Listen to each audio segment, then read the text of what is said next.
Hello my dear students of Athena Academy. Hope you all are fine at your home. Today I am going to teach you a lesson from your Hindi grammar book. The chapter name वर्ण विसार. So let's start.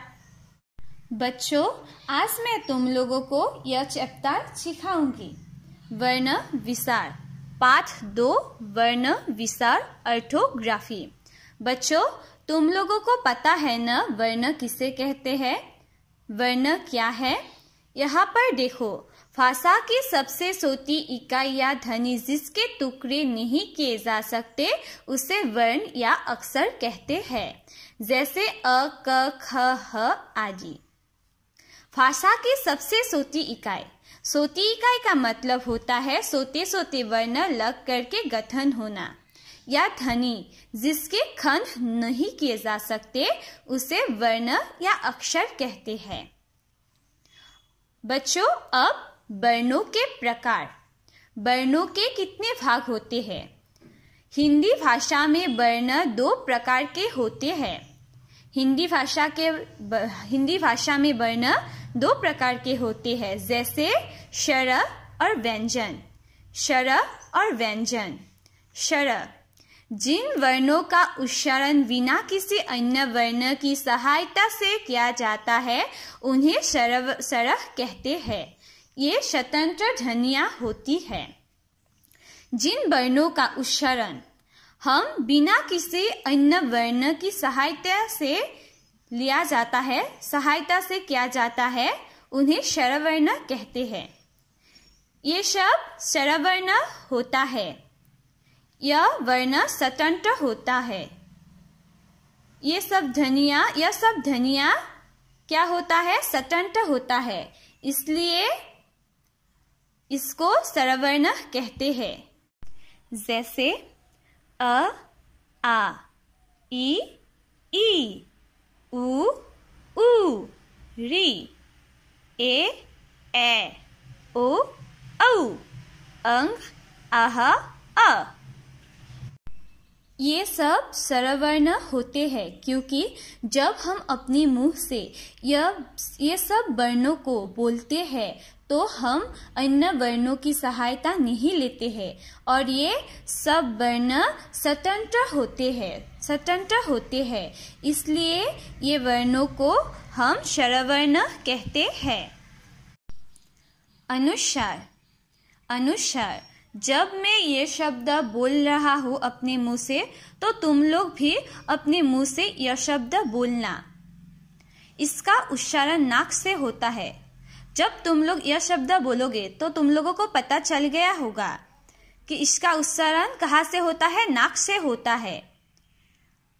अंग का चिन्ह यह होता है, जैसे हंस, कंस, कंघा आदि.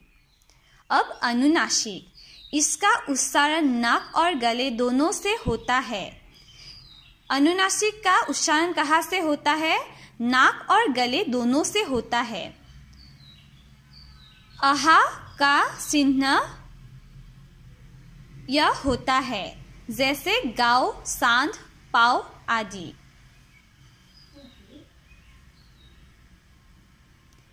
अब विसर्ग. इसका उच्चारण ह की तरह होता है. अह का चिन्ह यह होता है, जैसे अत, प्रत आदि. अब मात्रा. व्यंजन के साथ लगने वाले स्वरों के विशेष चिन्ह को मात्रा कहते हैं. हिंदी भाषा में वर्ण 2 प्रकार के होते हैं, जैसे स्वर और व्यंजन. व्यंजन के साथ लगने वाले स्वरों के विशेष चिन्ह को क्या कहते हैं? मात्रा कहते हैं. अब स्वरों की मात्राएं. अब मैं तुम लोगों को स्वरों की मात्राएं सिखाऊंगी. स्वर मात्रा व्यंजन मात्रा के साथ शब्द. अ की कोई मात्रा नहीं. म जोग अ इक्वल म. म से जो शब्द गठन होता है वह है मन, मत. आ की यह मात्रा है. स जोग आ इक्वल सा. साता से सा से साता छापा शब्द गठन होता है। ई की यह मात्रा है। स जोग छोटी ई की मात्रा इक्वल सी, सीरिया चिट्ठी। ई की यह मात्रा है। ख जोग बड़ी ई की मात्रा इक्वल खी, खीर खीरा। ऊ की यह मात्रा है। प जोग ऊ इक्वल पू, पुराना पुल। ऊ की यह मात्रा है। ज जोग ऊ इक्वल जू, जूता जूत। री की यह मात्रा है। क जोग री, कृपा कृषक। ए की यह मात्रा है। स जोग ए इक्वल से, सेवक सेना। ए की यह मात्रा है। प जोग ए इक्वल पे, पेड़ पेशा। ओ की यह मात्रा है। म जोग ओ इक्वल मो, मोर मोटर। औ की यह मात्रा है। ब जोग औ इक्वल बो, बोना बोछार। बच्चों, तुम लोगों की हिंदी ग्रामर बुक में स्वरों की मात्राएं है। स्वरों की मात्राएं तुम लोग पढ़ना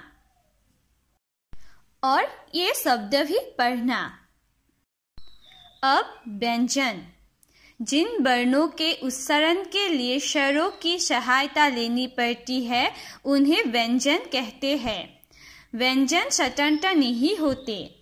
सभी व्यंजनों में अ स्वर मिला होता है। जैसे क जोग अ क। मैंने अभी जो बोला क के साथ क्या उच्चारण हुआ? अ। क के साथ अ उच्चारण हुआ। ख के साथ अ उच्चारण हुआ ना? तुम लोग भी अपने मुंह से बोलो। क से क के साथ अ उच्चारण हुआ। ख के साथ अ उच्चारण हुआ। इसलिए इन सब वर्णों को क्या कहते हैं? व्यंजन वर्ण कहते हैं। स्वर और व्यंजन वर्ण में यही भेद है। स्वर वर्ण स्वतंत्र होते हैं और व्यंजन वर्ण स्वतंत्र नहीं होते हैं।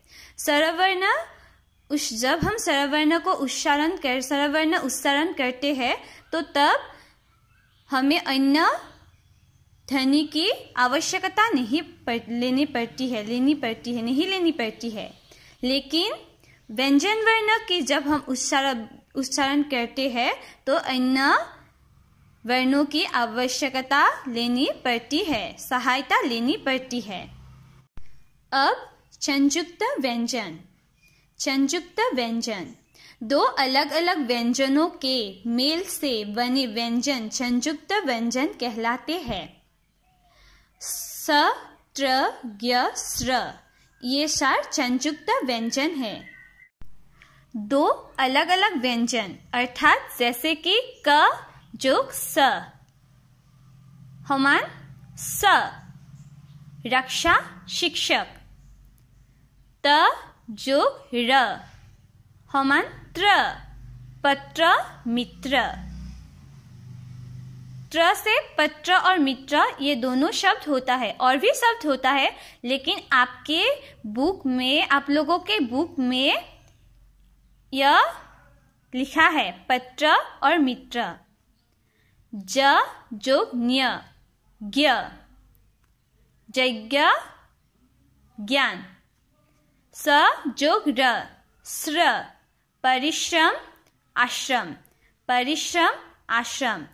क जोग स, स इससे क्या क्या शब्द होता है? रक्षा, शिक्षक।